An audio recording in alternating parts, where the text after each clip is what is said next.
12 years is a long wait to play the sequel to one of your favourite games of all time. During that decade-plus stretch, I've replayed the original Alien Isolation multiple times, analysed its incredible level design, and even addressed that review score in my own glowing appraisal of gaming's unique, unrivaled nightmare. So you can imagine that, as I picked up the controller in a dark room at developer Creative Assembly's headquarters, my mind was awash with excitement spiked with anxiety. Would my first taste of the long-awaited, once-thought impossible Alien Isolation 2 be everything I hoped for?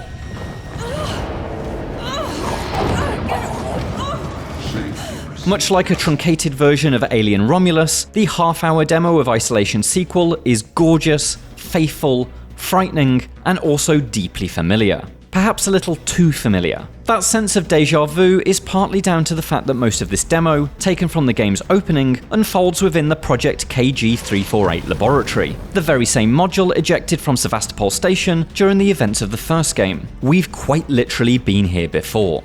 But not like this, we haven't. Before I crack the seal on the lab, let's rewind to the demo's very first moments. Rather than Isolation's original protagonist, Amanda Ripley, I see the world through the eyes of a new character, Blake. She's part of Weyland-Yutani's army of managers, and she has arrived on planet LV-921 in search of that aforementioned lab. A lab, should you need reminding, that was jettisoned because it had a Xenomorph trapped inside it.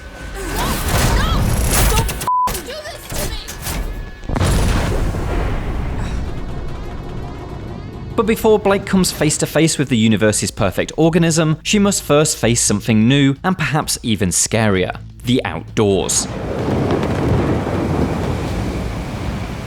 The major difference between this sequel and its predecessor is lifted directly from the movies. As in Aliens, Isolation 2 takes place on terra firma rather than in space. You'll be moving back and forth between the confines of Kurosaki Station and the exposed landscapes of LV-921's distressed, eerie surface. During an interview with IGN, creative director Al Hope promised me an interesting dynamic between interior and exterior spaces, with each exerting their own method of pressure. However, in the safety of this heavily scripted opening, I'm unable to experience any of that. I slowly inch through long dead woodland, following burning embers and broken trees towards a huge metal structure that has clearly punched through the atmosphere and half buried itself in the planet's surface.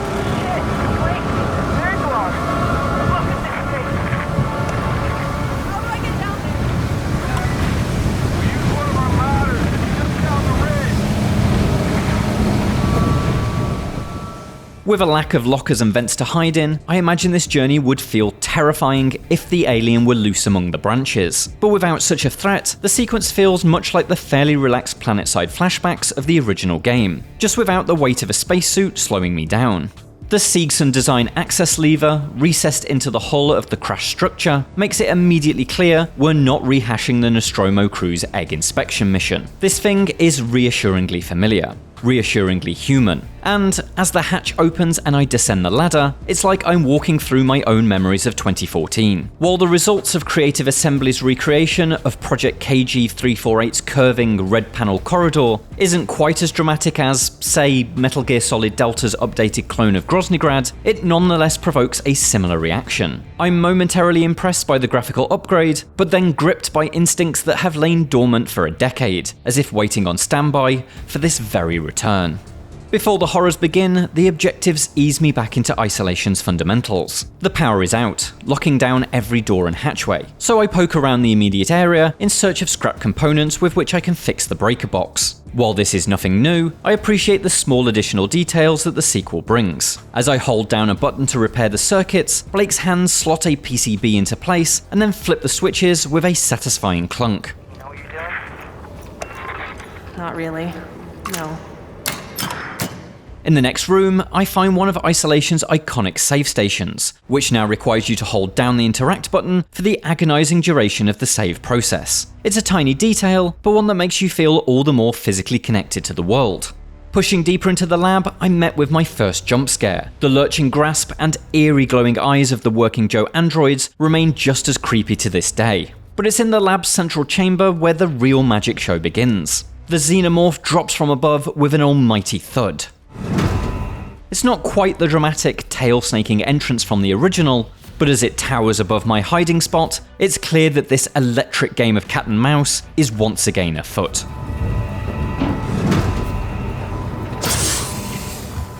Unfortunately, while Creative Assembly promises a selection of new tools and tactics to help you wrangle sci-fi's most terrifying predator, I'm equipped with absolutely nothing but my wits for this escape. That means I can't tell you about how Alien Isolation 2 is shaping up to be meaningfully different to its predecessor. Combined with the demo setting being literally a location from the first game, if it weren't for the graphical upgrade, anyone could reasonably mistake this sequence as being from the original Alien Isolation. I'll admit that, after such a long wait, I was hoping Creative Assembly would have chosen something a little bolder for its first showing. Something that would silence my lingering fears that any sequel would be stuck doing more of the same. And yet, even this brief panicked escape from that dome-headed bastard proves the perfect demonstration that there really is nothing else like Alien Isolation. My escape route is blocked by a sudden eruption of searing hot flames, so I sprint for the underfloor vent that I know leads to the exterior corridor. And as I push forward, I hear that sound. The clatter of metal, the rattlesnake-like hiss. For a split second I look backwards, casting the beam of my flashlight along the vent's steel walls, and I see it, a curved, skeletal shadow. The tunnel suddenly feels like a prison rather than a pathway.